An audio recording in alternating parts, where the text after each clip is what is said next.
कधी कधी खाण्यासाठी आणलेली केळी नंतर नंतर एक दोन तरी शिल्लक राहतात आणि काळी पडली आणि जास्तीची पिकली म्हणून आपण ती फेकून देतो. तर ती केळी फेकून न देता ही रेसिपी एकदा नक्की बघा. तर इथे मी जास्त पिकलेली केळी साली काढून तुकडे करून मिक्सरच्या भांड्यामध्ये घेतली. त्याच्यामध्ये आवडीप्रमाणे पिठी साखर टाकायची. 1 कप गव्हाचं पीठ टाकलं. 1 चमचाभर इथे मी मध टाकलेला आहे.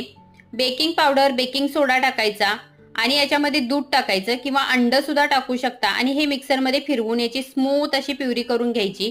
आता इथे तव्याला तेल लावायचं आणि त्याच्यावरती हे बॅटर पसरवून झाकण ठेवून मस्त असे आपले बनाना पॅनकेक तयार होतात. मस्त जाळीदार आणि मऊ लुसलुशीत बनाना पॅनकेक मुलांना पण खायला खूप आवडतात.